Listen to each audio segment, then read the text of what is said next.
You're listening to Meet the Thriller Author, the podcast where I interview writers of mysteries, thrillers, and suspense books. I'm your host, Alan Peterson, and this is episode number 149.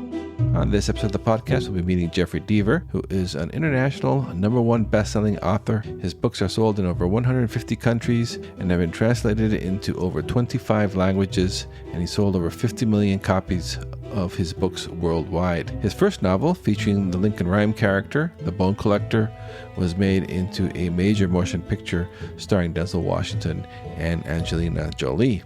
His latest book, The Final Twist, is the latest Colter Shaw novel, which was published on May 11th. I was very excited to talk to Jeffery Deaver. He's one of my favorite authors, so we'll get to the interview here in just a moment. But first, I want to let you know for your needs of royalty-free stock images, if you need these for your website, for social media posts, Facebook ads, book covers, etc., go check out thrillingreads.com/stock. You'll have access to 195 plus million stunning stock images right at your fingertips. And this promotion is live only until May 24th at 8 a.m. U.S. Central Time. For $39, you get 100 photo vector downloads from Deposit Photos, and you can stack up to 10 codes. So you can actually have about 3,000 downloads if you want. And you don't have to worry because these credits never expire. So go check out thrillingreads.com/stock for this great deal, and it's a great way to support the podcast, so I appreciate it. All right, here is my interview with Jeffery Deaver. Welcome to the podcast, Jeffery. Thank you, Alan. A pleasure to talk to you. Yeah, so excited to have you here. And I was so interested with your background because you've been a musician, a journalist, an attorney. Did you always want to become a fiction writer, even when you were trying out those other professions? Actually, before that, I was 12 when I wrote my first, quote, book. It was really a short story, and it was a thriller. I was very into James Bond at the time. That was the early 1960s. And people say, you read James Bond at that age? Well, back then, the books were very tame. We think of Bond as a ladies' man. He certainly was in the books, but everything was off camera. There was very little violence in the books, very little graphic violence, certainly. And to me, they were just good, rollicking adventure stories. And I said, I want to do that when I grow up. And I knew, though, that thinking about it, that authors are not prodigies. Do you ever see a very successful author in his or her mid-teens? No. You need to live life a little bit. So I was in no hurry to do that, and to become an author full-time, which was my goal, and an author of thriller fiction, maybe mystery. We can divide mystery into one category, thrillers into another, but crime fiction I wanted to write.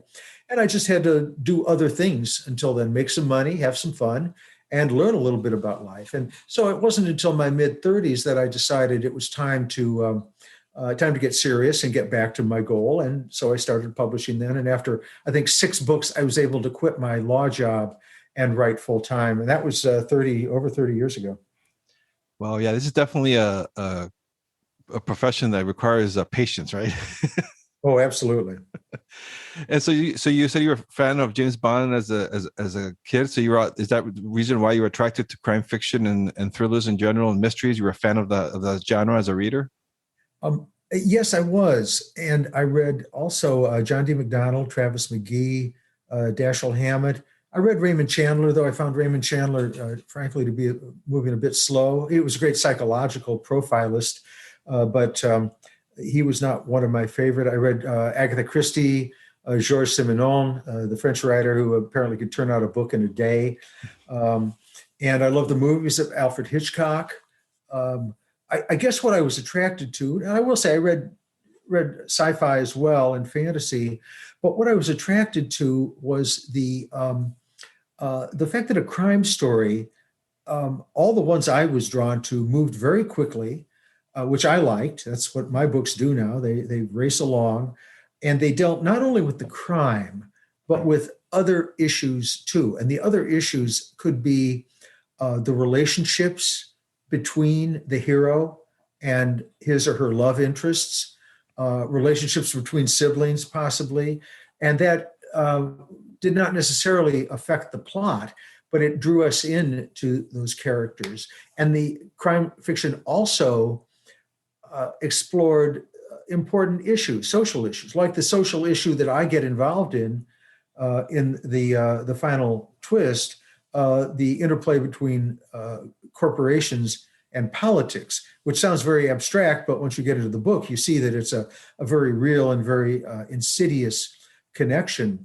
And so I thought, well, that's what I want to do. That gives me the biggest bang for the buck, one might say.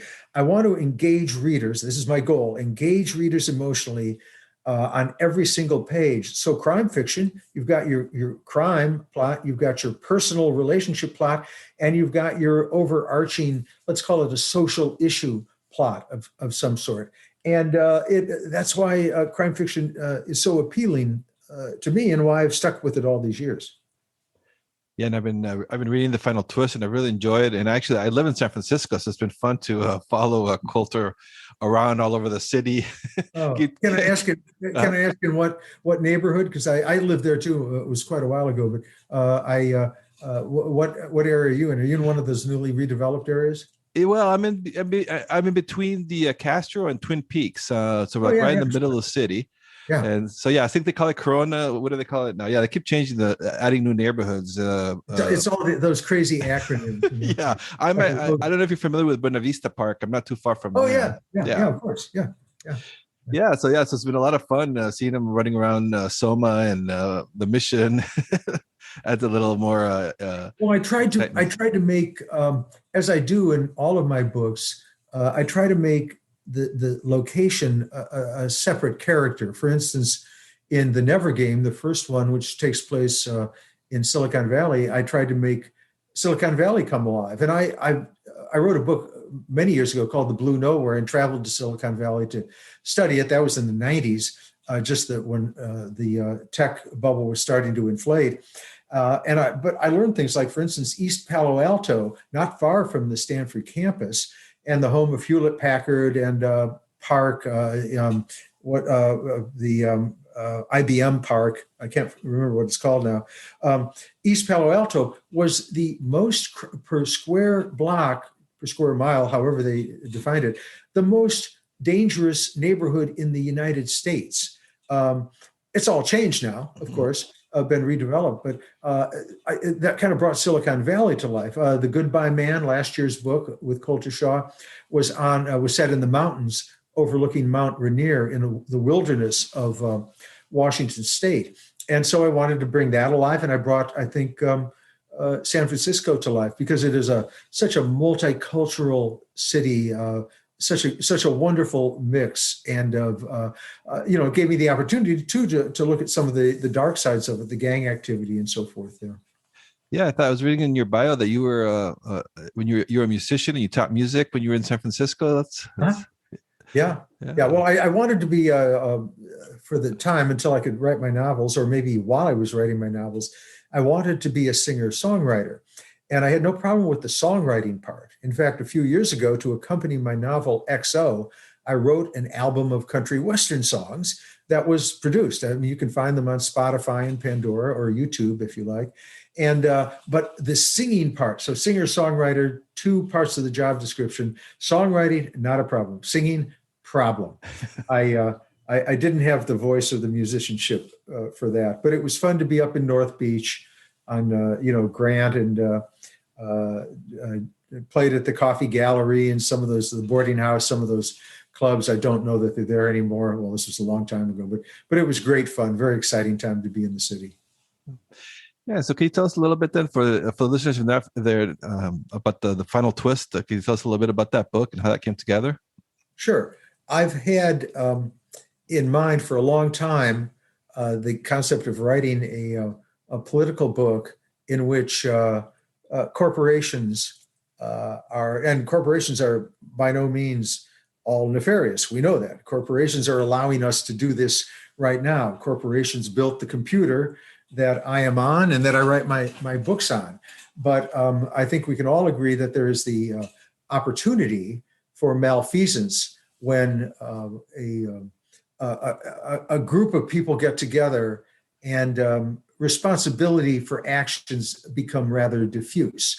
I mean, look at the Sacklers in the OxyContin situation. And I wanted to explore that, especially in the context of when a corporation becomes powerful enough to, say, strew drugs on the streets of San Francisco in order to bring down property values and then buy up that property. One of the things that this organization that Colter Shaw believes is responsible for his father's death has done.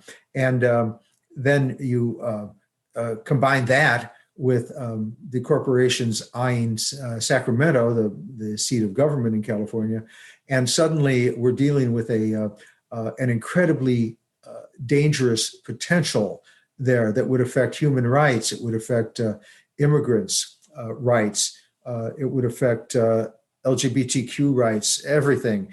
And I wanted to make my villain not just a living, breathing human being, but this corporate entity. And how do you attack that? It's like it has so many tentacles on it. So anyway, Colter comes to San Francisco as the knight would on a quest to do battle with this dragon of a corporation.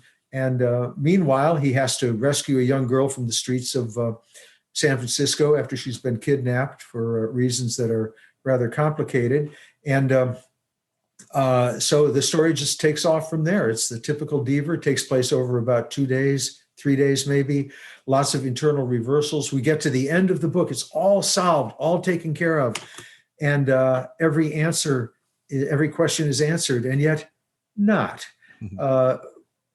There are what we didn't think were loose ends suddenly become loose ends. And it's a race to the last minute until we end up with, in fact, the final twist, which after everything is settled, we're positive, yet in the final paragraph, yet there's another twist. And how much, when putting all this together, because it's so great how fast the fast action, its pace and everything of these books. I mean, do you do a lot of planning and outlining even before you sit down to write your books? Yes, I'm the most obsessive outliner I know in the writing community. I spend 8 months working on the outline before I write a single word of the prose. The outline for the final twist was probably, I would guess, 130 pages or so. Wow. And that has all the chapters outlined. I know exactly where I introduce a character, where the character leaves the story, either vertically or horizontally, because not everybody survives the end of the book. I know where all the clues are seeded into the story, because those twists, especially the final one, have to be earned. They have to be legitimate. So yes, I do a great deal of outlining, and I listen to what Joyce Carol Oates said, that you can't write the first sentence until you know what the last sentence is. So it's all planned out. And it can be an agonizing process because I have to make sure all the parts fit together, all those different plots. But you see, once that's done, then I can sit down and write the book straight through. It takes me 2 months to write the book because I should say outlining is part of writing the book. But by the 2 months, I mean filling in the prose. Say chapter 42 says, Colter Shaw finds a book dealer in North Beach to help him with the project. That's all the outline says. Then I kind of close my eye, being out of breath, walking up the hill through Chinatown on Grant, I think it is, and being in North Beach, breathing hard like Colter does, and he finds the book dealer. And then I fill that in.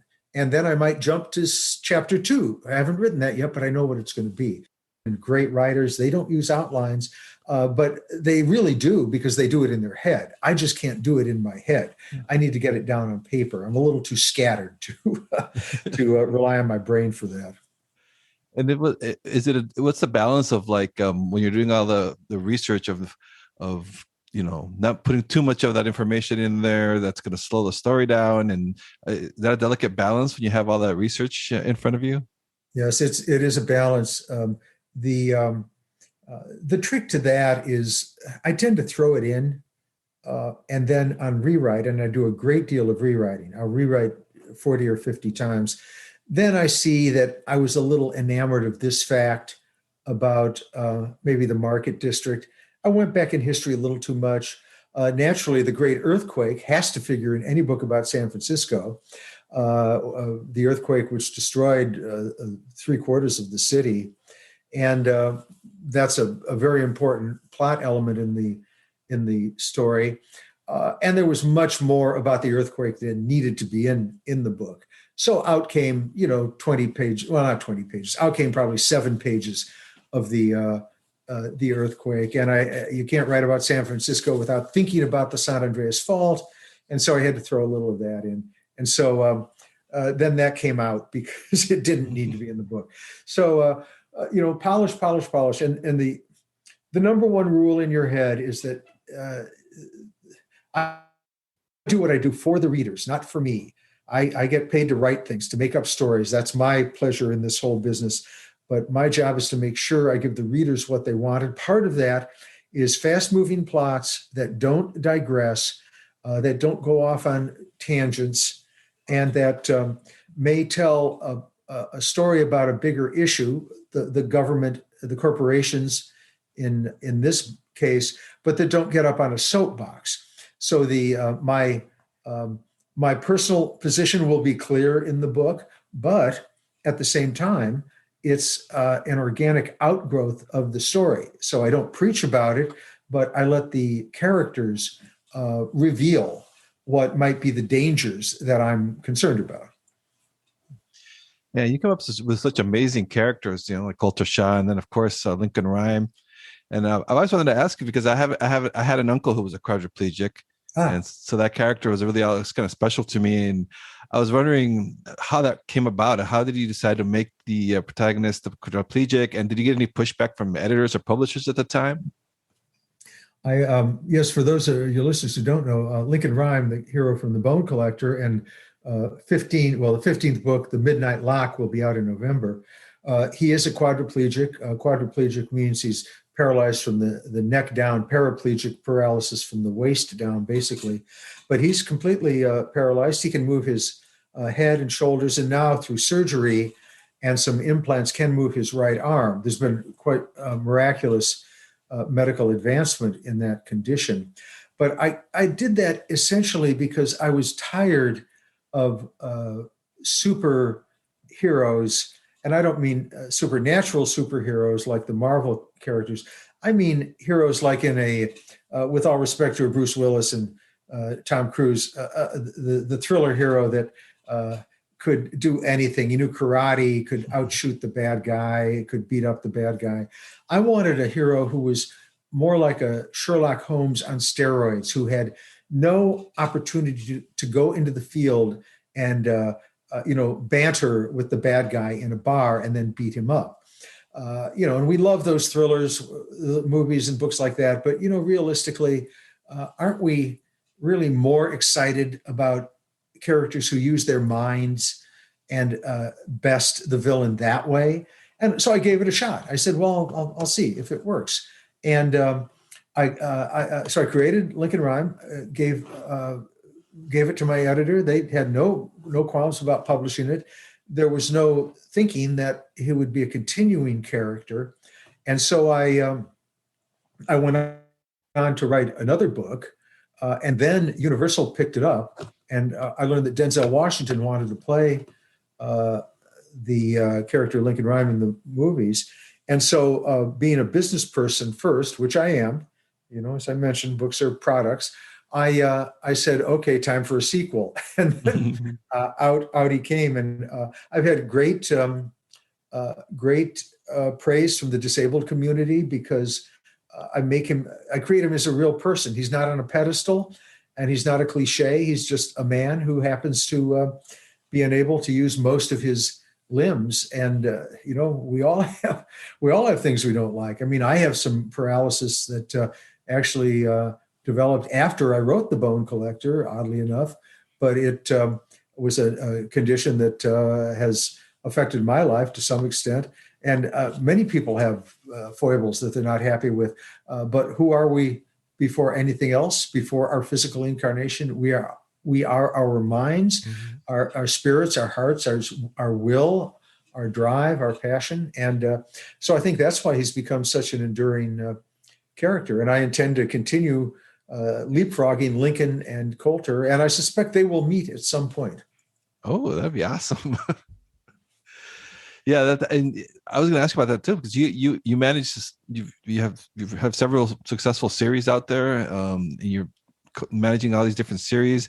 Do you work on one at a time, or do you handle them several at one time? I was kind of curious about that. No, I'm able to work on multiple projects. I guess the way my mind works, I can switch gears very quickly and focus. I wrote the Midnight Lock, the Lincoln Rhyme book, and the Final Twist at the same time. And right now, I'm writing the new Coulter Shaw and a standalone. And I always do my short stories. I write shorts for Amazon Original Stories, available on Amazon exclusively, by the way, books. And those are short stories that precede the novels. They're not about, the themes are different, but they're just kind of teasers to get people interested. Lucky, I can switch gears. And the other fact is that for the last year and some months, I have had nothing to do but either watch Curb Your Enthusiasm reruns or write. And I finished Curb, so now then it was time to write. So I had an opportunity to get a lot of work done. Yeah, I was wondering also how you are you planning to deal with the pandemic in future books? Are you going to address it? It's going to be an alternative universe? What were your thoughts about that? No, it will not exist in my books. I feel it's too close to home. We all have experiences. I have not lost anyone in my immediate family, but I know people who have passed away because of COVID. And despite what the naysayers say, I know it was not an underlying condition. He died because he got COVID, and that's just a fact. It was a very pernicious disease, and I just think it's absolutely appropriate for writers to disregard what's going on around us and to take us to a different place, because my books are fun. They have happy endings. Not to say I might not revisit at some point, but I think I'm sticking with traditional topics of mine. For instance, the Midnight Lock is about a villain who is an expert lock picker. And he's not really that interested in the electronic locks like the Nest and all the webcam security. He's an old-fashioned hacker who has almost, I will say, almost a quasi-sexual interest in the locks themselves. And because, clearly you put the key in the lock, and I don't want to overplay it, but he will not, if he sees a lock that's challenging, he has to open it. And so what he does is he breaks into apartments in the middle of the night after midnight, called the Midnight Lock, of course. And yes, he could stab somebody to death, but he doesn't. He just walks around the apartment. He watches them sleep. He rearranges things, and then he leaves and locks the door after he's left a very telling message that is important to the plot. Now, can you imagine waking up and finding somebody has sat next to you and had a ham sandwich out of your refrigerator?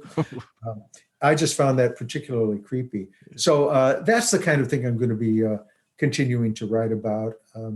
In the same way that I didn't really address 9/11, except to say, of course, one has to say the towers are no longer there. But I didn't. I will not address the COVID thing. Mm-hmm. Yeah, I think that's great because we're all looking to escape and have that COVID fatigue. So I think that's a lot of the people are going to be looking to get away from this past year and a half now. Exactly. Yeah. And so I was wondering now, before I let you go, about any advice that you have, because I know I have aspiring writers that are listening to this podcast, and you have some great videos on your website at jeffreydeaver.com for writers. Any advice for someone who wants to write for a living? Oh, yeah, sure. Well, you raise a very good point there in your comment, Alan. If you want to write for a living, well, that's different from just writing a book. You may have a book in you that a single story that you may take 10 years working on, and good for you. That's wonderful. If you want to be a commercial writer, that's something else. You want to make a living. It's a very much more complicated answer. And it's actually the subject of a 4-hour plus course I teach in writing commercial fiction. But I will say this: you should plan out ahead of time what you want to write. You don't need to outline like I did, but you should not start writing until you know where you're going to go and know your ending. You should, in your book, continually ask questions and raise conflicts. Make the reader think, what is going to happen next in the book? And then you have to answer all of those conflicts. And I don't mean just the answer at the end. I mean, strew the book with hurdles for the hero to try to leap over. You should rewrite a great deal. I rewrite 50 times. I rewrite on the computer, or edit, we might say, on the computer. I'll probably go through 10 drafts on the computer. Then I print it out, because what we read on paper is a different experience from what we read on the computer screen. And you'll see things that you missed on the screen. Typos, of course, but more than typos, you'll see conceptual things that you missed, or maybe your hero would have changed his shirt a page ago, and now he changes his shirt again. On paper, that somehow jumps out more. And then so do those edits, and then finally, if you work in Word, you can save your file as a PDF and then load it in a program called NaturalSoft. I don't make any money from them. It's very cheap. I think they even have a free version. And the book will be read to you out loud. You, meanwhile, will have printed your copy out and follow word by word, and you will still see yet more typos and conceptual problems. That's the fine tuning, though. Little things like there, T-H-E-I-R, T-H-E'-R-E, Y'-R-E, things like that. And so that's the rewriting. And then my final word of advice is, remember that that rejection is just a speed bump. It's not a brick wall. Keep at it. That's some good advice. Thank you so much, Jeffrey. Final Twist is out now. It's published on May 11th. And then Midnight Lock is the new Lincoln Rhyme book, number 15. That's so exciting. It will be out in November. So thank you so much for being on the podcast. Really enjoyed talking with you. Pleasure, Alan. You take care. Hope to talk to you in November now. Yeah, absolutely. Thank you for listening to this episode of Meet the Thriller Author. If you have a moment, please do check out thrillingreads.com/links, where you'll be able to rate and review this podcast, or simply rate this podcast wherever it is that you're listening to it, be it Apple Podcasts, Spotify, Google Podcasts, Audible, Amazon Music, whichever podcast app you prefer. Please take a moment to rate this podcast. It's the best way to help other fans of mystery and thriller books to find the podcast, and it helps me get the word out, and so it's the best way to support the podcast. So I do appreciate that. And if you're interested, you can join my Thrilling Reads mailing list. You'll find the sign-up form at thrillingreads.com/links. Once you subscribe for free, you'll be notified about discounts and deals on great books in the mystery, thriller, and crime fiction genres. You'll also find my social media links and my author website over at thrillingreads.com/links. So check it out and say hi. All right, take care and stay safe until we meet again on the next episode of Meet the Thriller Author.